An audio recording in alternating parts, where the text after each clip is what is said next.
Hello everyone, this is Meenakshi and welcome to Guidely. Guys, कल आप सबका एसबीआई पीओ का एग्ज़ाम है, ठीक है। तो उससे पहले कुछ इंपॉर्टेंट चीज़ें सेक्शन वाइज मैं आपको बताना चाहूँगी जो आपको कल एग्ज़ाम में ध्यान रखनी है। क्यों? आपने एक लेवल तक प्रिपरेशन कर ली है। अब मैं आपको ये बोलूँगी, रिलैक्स रहो, बहुत ज़्यादा पढ़ने की अब ओवर ईटिंग की नीड नहीं है। थोड़ा सा कूल माइंडेड रहिए और सेक्शन वाइज अपने आप को एनालिसिस करने की कोशिश करिए कि क्या आपके स्ट्रॉन्ग एरियाज़ है, क्या आपके वीक एरियाज़ हैं। पहले मैं स्टार्ट करूँगी आपका इंग्लिश सेक्शन को लेकर।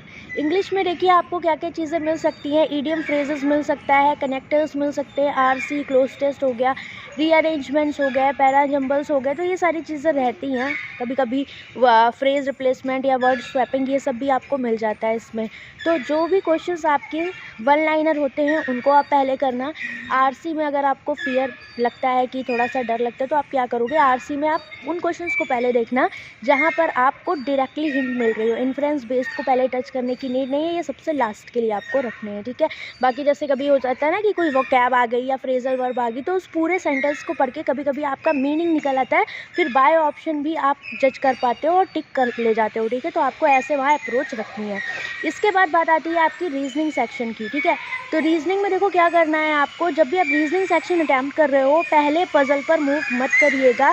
पहले आपको मिसलेनियस पार्ट में, जैसे सिलॉक्स, इनइक्वालिटी, इस तरह की चीज़ें मिलती है, ब्लड रिलेशन मिलता है, उसे करिए, ठीक है। किसी भी क्वेश्चन पे बहुत ज़्यादा स्टक होने की नीड नहीं है आपको। और पजल्स आप उनको पहले अटैम्प्ट करोगे जहाँ पर आपको लगता है आपने पहले वैसी पजल कर रखी हो, या फिर थोड़ा सा लैंग्वेज जिसको आप समझ पा रहे हो। ये नहीं कि बहुत सारे वेरिएबल्स है या आपने हिट करने की कोशिश कर दी कि नहीं मुझे ये बनानी है और वहाँ पर आप टाइम अपना वेस्ट कर दो। तो बहुत ही वाइसली और स्मार्टली आपको यहाँ पर चूज़ करना है, क्योंकि आपका क्वेश्चन का सिलेक्शन ही आपके नंबर ऑफ अटैम्प्ट्स और आपके सिलेक्शन को आपको मतलब आपको करीब वहाँ पर पहुँचाएगा, ठीक है। इसके बाद बात आती है आपकी मैथ सेक्शन की, ठीक है। तो जो कि बहुत ही इंपॉर्टेंट है आपके लिए। तो इसको लेके मैंने आपको इतने सारे लाइव मॉक सॉल्व करके भी दिखाए थे। जिसने भी ना देखा हो, लिंक मैं कमेंट सेक्शन में दे दूँगी, एक बार आप लोग उसे गो थ्रू कर सकते हो कि तरीका क्या होना चाहिए। देखो, पेपर का लेवल नहीं पता, हर शिफ्ट में वैरी करेगा, तो आपका अटैम्प्ट करने का जो वे होता है वो भी बहुत डिफ़र करता जाता है, ठीक है। तो जैसे फॉर एग्जांपल आपके शिफ्ट में बहुत ज़्यादा स्पीड बूस्टर वाले क्वेश्चन नहीं मिलते जिनसे मतलब आप जल्दी मार्क्स गेन कर लेते हो। लाइक आपका सिंप्लीफिकेशन, अप्रॉक्सीमेशन हो गया, क्वाड्रेटिक हो गई, कभी कभी रॉन्ग नंबर सीरीज़ आ जाती है और उसमें आपको हो जाता है कभी कभी कि 2-3 ही आपसे हुई और फिर नहीं हो पाता। तो बहुत ज़्यादा स्टक करने की नीड नहीं है। रॉन्ग नंबर सीरीज़ में 30 सेकंड से ज़्यादा अगर स्टार्टिंग में टाइम लग रहा है, देन स्किप करके आगे बढ़ जाना है। बहुत ज़्यादा टाइम आपको वेस्ट नहीं करना है, ठीक। इसके बाद आपका अगर डेटा सफिशिएंसी मिलता है, अगर आप फुल्ली कॉन्फिडेंट हो, आपने मेरी क्लासेस कर रखी है, देन ये आपके लिए स्कोरिंग पार्ट रहने वाला है। और अगर क्वांटिटी बेस्ड आता है, देन इसको आप बाद के लिए रखोगे। पहले आप अर्थमेटिक सेक्शन और डीआई सेक्शन को देखोगे, ठीक है। डीआई सेक्शन में आपको क्या करना है, अगर डीआई आपको बहुत ज़्यादा कैलकुलेटिव लग रही है, तो जो आपको लग रहा है कि आप विदिन टाइम कर सकते हो, आप उसको पहले करोगे। और अगर डेटा मैनिपुलेट करने को दिया है, नोट बनाकर कुछ दिया है, तो सबसे अच्छा आपके लिए ये होगा कि आप टेबल बना लो पहले, उसके बाद आप क्वेश्चंस को करना स्टार्ट करो। अदरवाइज आपका कॉन्फिडेंस भी डाउन होगा और आपको टाइम भी ज़्यादा लग जाएगा, ठीक है। तो ये स्ट्रैटेजी होनी चाहिए। और हो सकता है डीआई के 5 क्वेश्चन जो आपको मिले, उनमें से 1-2 क्वेश्चन ऐसे हो सकते हैं जो लेंदी हो, तो आप उन्हें स्किप भी कर सकते हो, ठीक है। बहुत ज़्यादा टाइम वहाँ पर आप मत लगाइएगा, ठीक।